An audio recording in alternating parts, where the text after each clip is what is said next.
तो कहानी की शुरुआत में हम नोहारा नाम के एक आदमी को देखते हैं जो अपने रात के खाने की तैयारी कर रहा होता है और उसने खाने में बहुत ज़्यादा स्वादिष्ट पोर्क रिब बनाया था जिसे वो कई दिनों से खाना चाहता था। और जब नोहारा अपना खाना खाने बैठता ही है कि उसे कुछ अजीब सा एहसास होने लगता है और उसकी आंखें भारी होने लगती है जिससे वो एक गहरी नींद में चला जाता है। और जब नोहारा की आंख दोबारा खुलती है तो वो देखता है कि उसके पोर्क रिब्स वहाँ से गायब हो गए हैं, साथ ही उसका शरीर भी पहले से काफ़ी छोटा हो गया था, जिस पर नोहारा को समझ नहीं आ रहा होता है कि उसके साथ ये सब क्या हो रहा है।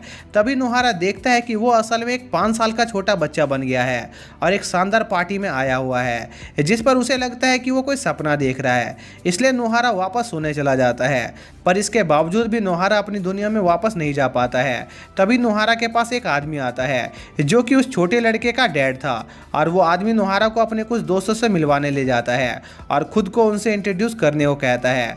पर नोहारा को उस छोटे लड़के के बारे में कुछ नहीं पता था, इसलिए वो डर जाता है और उन लोगों के सामने कुछ बोल नहीं पा रहा होता है, जिस पर उस लड़के के डैड को काफ़ी ज़्यादा गुस्सा आ रहा था। तभी वहाँ पर एक लड़का आता है जो कि उस छोटे लड़के का बड़ा भाई था और वो नोहारा की खुद को इंट्रोड्यूस कराने में मदद करता है, जहाँ हमें पता चलता है कि उस छोटे लड़के का नाम विल है जो कि एक नोबल फैमिली का वारिस था। और आज वो लोग यहाँ पर विल के सबसे बड़े भाई कट की शादी अटेंड करने आए थे, इसलिए यहाँ पर ये पार्टी हो रही थी, जो सुनकर विल काफ़ी ज़्यादा खुश होता है और मज़े से खाना खाने लगता है क्योंकि वो एक नोबल फैमिली का वारिस था। इसका मतलब इस दुनिया में भी उसकी लाइफ सेट थी और उसे रोज़ अच्छा खाना और पीने को मिलने वाला था। लेकिन शादी के अगले दिन ही विल को उसके नोबल फैमिली की असली सच्चाई पता चलती है कि उसकी नोबल फैमिली काफ़ी ज़्यादा गरीब है और कल जो उसने इतना शानदार खाना खाया था वो सब उसकी फैमिली ने लोन पर लिया था ताकि उसकी फैमिली की दूसरे नोबल के सामने बेइज्जती ना हो, और असल में वो लोग काफ़ी गरीब थे।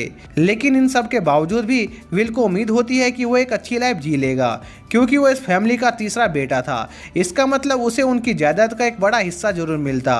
पर तभी विल को पता चलता है कि असल में उसके 5 और भाई हैं और वो इस फैमिली का 8वां वारिस है। इसका मतलब उसे प्रॉपर्टी में कोई खासा हिस्सा नहीं मिलने वाला था, जो जानकर विल सोचता है कि आखिर वो किन गरीबों के घर पैदा हो गया है। जिसके अगले दिन कट और विल को छोड़कर उनके सभी भाई वापस अपने काम पर चले जाते हैं क्योंकि वो लोग इतने गरीब थे कि विल के भाइयों को पता था कि उन्हें ज़मीन का कोई हिस्सा नहीं मिलने वाला है। इसलिए वो लोग शहर जाकर खुद अपने लिए कुछ करना चाहते थे, और विल का एक भाई भी विल को भी ऐसा ही करने को कहता है क्योंकि उनकी ये सारी प्रॉपर्टी उनके पेरेंट्स ने कट के नाम कर दी थी। जिस पर लॉयड कुछ किताबें ढूंढने लगता है ताकि वो उन्हें पढ़कर इस दुनिया के बारे में थोड़ी नॉलेज ले सके, पर विल को कोई खासा किताब नहीं मिल रही होती है। तभी विल से गलती से क्रिस्टल और एक पेज नीचे गिर जाता है, जिस पर वो उस क्रिस्टल और पेज को चेक करता है, जिससे विल को पता चलता है कि वो क्रिस्टल एक स्पेशल क्रिस्टल है जो कि ये बता सकता था कि किस इंसान के पास मैजिक मौजूद है कि नहीं, क्योंकि उस दुनिया में मैजिक यूज़र काफ़ी ज़्यादा रेयर होते हैं और उनकी इस दुनिया में काफ़ी ज़्यादा वैल्यू थी। इसलिए मैजिशियन को काफ़ी ज़्यादा हाई सैलरी मिलती थी, जो जानकर विल भी उस क्रिस्टल पर अपना मैना चेक करने की कोशिश करता है। पर विल के ऐसा करने से कुछ नहीं होता, जिस पर विल को लगता है कि वो मैजिक यूज़ नहीं कर सकता है। लेकिन तभी वो क्रिस्टल काफ़ी तेज़ी से चमकने लगता है, जिसकी एनर्जी को काफ़ी दूर तक महसूस किया जा सकता था, और एक अनजान आदमी को भी विल का महना महसूस होता है। फिर हम विल को देखते हैं जो ये जानकर काफ़ी ज़्यादा एक्साइटेड हो गया था कि उसके पास मैजिक भी है। लेकिन विल को मैजिक यूज़ करना नहीं आता था, इसलिए वो उस लाइब्रेरी में मैजिक से रिलेटेड बुक्स ढूंढने लगता है। पर विल को वहाँ पर सिर्फ रोमांटिक जेंडर की किताबें मिलती है जो उसके डैड को पढ़ना काफ़ी पसंद थी, जिससे विल काफ़ी ज़्यादा परेशान हो जाता है। तभी वहाँ पर विल का फादर आता है जो विल को रात का खाना बनाने के लिए जंगल से कुछ लकड़ियां लाने को कहता है, जिस पर विल अपने फादर से पूछता है कि क्या उनके पास और बुक्स मौजूद है कि नहीं, जिस पर विल के फादर मना कर देते हैं और विल जंगल में लकड़ियां काटने जाता है और अलग अलग तरीके से मैजिक यूज़ करने की प्रैक्टिस कर रहा होता है। लेकिन उनमें से कोई भी तरीका विल के काम नहीं आता है। इसी बीच वहाँ पर वही अजीब सा आदमी आ जाता है जिससे विल का मैना महसूस हुआ था, और उस आदमी को देखकर विल काफ़ी डर जाता है क्योंकि उसे लग रहा था कि वो आदमी उसे वहाँ पर मारने आया है। जिस पर वो आदमी विल को बताता है कि वो असल में एक मैजिशियन है और उसका नाम एल्बर्ट है, जो पहले इस किंगडम के ड्यूक के लिए काम करता था। पर विल को एल्बर्ट की बातों पर बिल्कुल भी यकीन नहीं होता है। इसी बीच वहाँ पर एक भूकंप आता है जिससे चट्टान का एक टुकड़ा एक बड़े से बोर के ऊपर गिर जाता है, जिस पर उस बोर को लगता है कि एल्बर्ट और विल ने उस पर उस चट्टान से अटैक किया है।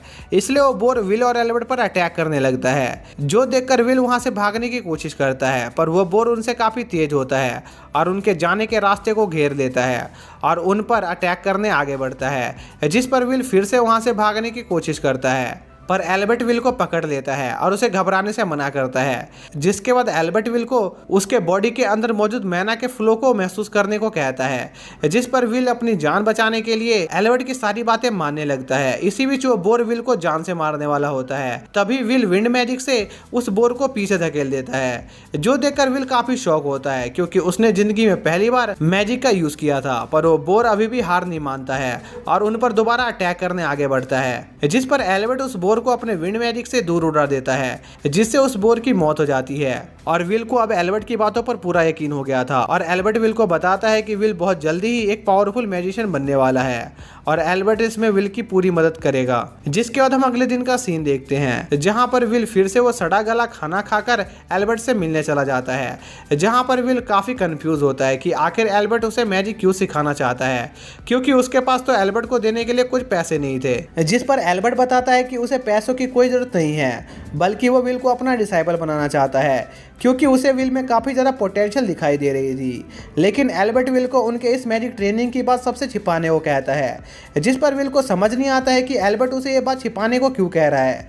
जिस पर एल्बर्ट विल से कहता है कि अगर उसकी फैमिली को ये बात पता चल गई कि विल मैजिक यूज़र है, तो हो सकता है कि उसके डैड उसे उनकी सिटी का नया लॉर्ड बना देंगे, जिससे विल और उसके दूसरे भाई के बीच का रिलेशन खराब हो सकता था। और क्योंकि विल सिर्फ 5 साल का था, तो हो सकता था कि उसके दूसरे भाई विल को प्रॉपर्टी के लिए उसे जान से मारने की भी कोशिश करे। जिस पर विल को एहसास होता है कि उसका बड़ा भाई कट सच्ची में उसे काफ़ी नफरत करता है, और अगर कट को पता चला कि विल मैजिक यूज़ कर सकता है, तो हो सकता है कि कट विल को मारने की भी कोशिश करे। इसलिए विल एल्बर्ट की बात मान जाता है और अगले दिन से एल्बर्ट विल की मैजिक क्लासेस स्टार्ट कर देता है, जिसके लिए सबसे पहले एल्बर्ट विल की मैना कैपेसिटी को उसके लेवल तक लाने के लिए एक रिचुअल स्टार्ट कर देता है, जिसमें विल को उसका और एल्बर्ट का मैना खुद की बॉडी में सर्कुलेट कराने का था, जिससे विल की मैना कैपेसिटी एल्बर्ट जितनी हो जाती। पर जब विल इस रिचुअल को परफॉर्म करता है, तो विल देखता है कि एल्बर्ट के हाथ काफ़ी ज़्यादा ठंडे होते हैं। तभी एल्बर्ट देखता है कि विल बड़ी आसानी के साथ उसके जितनी मैना कैपेसिटी तक पहुंच गया है, लेकिन इसके बावजूद भी विल अपने मैक्सिमम मैना कैपेसिटी को हिट नहीं किया था। इसका मतलब विल फ्यूचर में चलकर एल्बर्ट से भी ज़्यादा पावरफुल मैजिशियन बन सकता था। इसी बीच हम कट को देखते हैं, जो लाइब्रेरी में किसी काम से जाता है, जहाँ पर कट को उसके डैड दिखाई देते हैं, जो देखते हैं कि किसी ने मैजिक क्रिस्टल की पोजीशन चेंज कर दी है। तभी कट के डैड को याद आता है कि उन्होंने कल विल को यहाँ देखा था, जिस पर वो समझ जाते हैं कि कल विल खुद का मैना टेस्ट करने की कोशिश कर रहा था। लेकिन विल के डैड को यकीन होता है कि उनका नालायक बेटा विल कोई मैजिक यूज नहीं कर सकता है, क्योंकि मैजिशियन काफी ज्यादा रेयर होते हैं। और कट और उसके डैड विल का मजाक उड़ाने लगते हैं। इसी बीच हम विल को देखते हैं, जो फायर मैजिक कास्ट करने की कोशिश कर रहा होता है, जो देखकर एल्बर्ट काफी शॉक होता है, क्योंकि विल को मैजिक सीखते हुए बस कुछ ही दिन हुए थे। इसके बावजूद भी Will advance level magic cast कर पा रहा था। तभी विल की नज़र एल्बर्ट के पास मौजूद बहुत सारी वेजिटेबल्स और फ्रूट पर जाती है, जिस पर विल एल्बर्ट से पूछता है कि आखिर वो ये सारी वेजिटेबल्स किस लिए लेकर आया है। जिस पर एल्बर्ट बताता है कि वो ये सारी वेजिटेबल्स विल के लिए लाया है, क्योंकि विल घर से बहाना बनाकर निकला था कि वो खाने का कुछ सामान ढूंढने गया है। जिसके बाद विल वो सारी वेजिटेबल्स लेकर घर जाता है, जहाँ पर वो लोग एक अच्छा सा डिनर तैयार करते हैं। तभी विल के डैड नोटिस करते हैं कि उन वेजिटेबल हब में एक ऐसी हब मौजूद थी जो कि वहाँ से काफ़ी दूर की जगह पर मिलती थी। इसलिए उसके डैड विल से मजाक में कहते हैं कि क्या विल उतनी दूर उड़कर तो नहीं गया था। जिस पर विल की पूरी फैमिली हंसने लगती है, लेकिन कट को विल पर शक हो रहा होता है। जिसके अगले दिन एल्बर्ट विल को ट्रैकिंग मैजिक सिखा रहा होता है, जिससे विल अपने आसपास के एनवायरनमेंट को ऑब्जॉर्व कर सकता था। तभी विल को कुछ महसूस होता है और वो उस डायरेक्शन में एक स्टोन बुलेट की स्पीड से लॉन्च करता है और एक बर्ड को हंट करने में कामयाब रहता है। जिसके बाद वो दोनों उस बर्ड को खाने लगते हैं। तभी विल एल्बर्ट को वसाबी देता है, जो उसने जंगल में मिले एक पौधे से बनाई थी। जिस पर एल्बर्ट एक साथ बहुत सारी वसाबी खाने लगता है, जो बात विल को काफी अजीब लगती है। तभी एल्बर्ट विल को ज्यादा गहरे जंगल में जाने से मना करता है, क्योंकि वहां पर कई सारे ऐसे मॉन्स्टर मौजूद थे जिन्हें मारना इंसानों के बस की बात नहीं थी, और इससे विल की जान को भी खतरा हो सकता था। जिस पर विल एल्बर्ट की बात समझ जाता है और अपनी ट्रेनिंग जारी रखता है। तभी विल एल्बर्ट को बताता है कि कई दिनों से उसका भाई कट पर उस पर काफी नजर रख रहा है। जिस पर एल्बर्ट को लगता है कि कट को इस बात का शक हो रहा होगा कि विल मैजिक यूज कर सकता है, जो विल के लिए काफी ज्यादा खतरनाक बात थी। जिस पर विल एल्बर्ट से कहता है कि वो एक लॉर्ड नहीं बनना चाहता है, क्योंकि विल को पता था कि इससे उसके और कट के बीच का रिलेशन और भी ज्यादा खराब हो जाएगा। ऊपर से विल को लॉर्ड का काम काफी ज्यादा बेकार लगता था। जिस पर एल्बर्ट विल को एक एडवेंचरर बनने के बारे में सजेस्ट करता है, क्योंकि उसे विल की पर्सनैलिटी एक एडवेंचर बनने के लिए बिल्कुल परफेक्ट लग रही थी। पर इसी दौरान एल्बर्ट के हाथ से एक डार्क ऑरा निकलने लगती है और वो विल को घर जाने को कहता है, जिस पर विल रात में अपने फैमिली को बताता है कि वो एक एडवेंचर एकेडमी ज्वाइन करना चाहता है। पर विल को पता चलता है कि उसकी फैमिली इतनी गरीब है कि वो उसकी ट्यूशन की फीस भी नहीं दे सकते थे। जिस पर विल अगले दिन एल्बर्ट को इस समस्या के बारे में बताता है, जिस पर एल्बर्ट विल को एक सिटी के बारे में बताता है जहाँ पर बच्चे अभी भी एडवेंचर बन सकते थे और अपनी जमा की गई चीजों को बेचकर पैसा कमा सकते थे। और विल को ये आइडिया काफी अच्छा लगता है, क्योंकि वो ऐसा करके अपनी ट्यूशन की फीस भर सकता था। लेकिन वो जगह विल के विलेज से काफी दूर थी, इसलिए एल्बर्ट विल को फ्लाइट मैजिक सिखाने का फैसला करता है ताकि विल को ट्रैवल करने में आसानी हो। फिर हम रात का सीन देखते हैं जहाँ पर एल्बर्ट की बॉडी से बहुत ज्यादा डार्क ऑरा निकल रही होती है और उसके पास ज्यादा समय नहीं बचा होता है। फिर हम अगले दिन का सीन देखते हैं जहाँ विल फाइट मैजिक की प्रैक्टिस कर रहा होता है। तभी एल्बर्ट विल को बताता है कि यह उनकी लास्ट ट्रेनिंग होने वाली है और अब से एल्बर्ट विल को और ज्यादा मैजिक नहीं सिखाएगा। जो सुनकर विल काफी दुखी होता है, क्योंकि वो एल्बर्ट से और काफी कुछ सीखना चाहता था, पर एल्बर्ट विल को मना कर देता है। फिर हम विल को देखते हैं जो अपनी फैमिली के साथ डिनर कर रहा होता है और एल्बर्ट के बारे में सोच रहा होता है। तभी विल के फादर सभी को बताते हैं कि उन्हें उनके पास के जंगल में एक लिविंग डेड होने की खबर मिली है जो इंसानों को मारकर खा रहा है। और लिविंग डेड दिखने में बिल्कुल इंसानों की तरह लगते हैं, लेकिन उनके हाथ काफी ज़्यादा ठंडे होते हैं और उनकी स्किन भी सफ़ेद होती है और उन्होंने अपने सेंसेस को खो दिया होता है। जो सुनकर विल को एल्बर्ट की याद आ जाती है, क्योंकि उसने एल्बर्ट को भी ऐसी हरकतें करते हुए देखा था। जिस पर विल तुरंत एल्बर्ट से मिलने जाता है और एल्बर्ट समझ जाता है कि विल को पता चल गया है कि वो एक लिविंग डेड है, लेकिन अभी भी एल्बर्ट ने अपने सेंसेस को पूरी तरह से नहीं खोया था।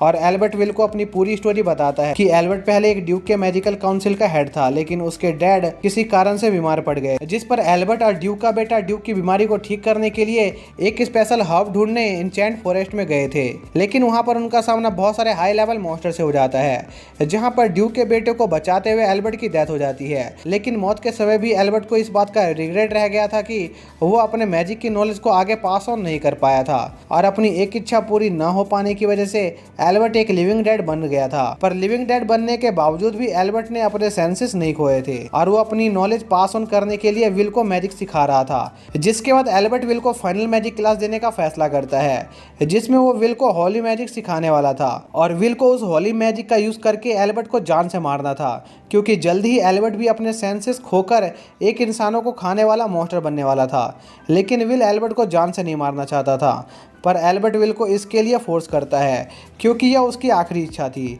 जिस पर विल ना चाहते हुए भी एल्बर्ट पर हॉली मैजिक से अटैक करता है, जिससे एल्बर्ट की बॉडी धूल में बदल जाती है और विल अपने मास्टर के मरने के दुख में वहीं बुरी तरह से रोने लगता है। फिर हम 7 साल बाद का सीन देखते हैं जहाँ पर विल अब 12 साल का हो गया था और विल अपना घर छोड़कर अपने एक एडवेंचर बनने के सफर में निकल जाता है, जिसके साथ ही यह पार्ट यहीं पर एंड हो जाता है।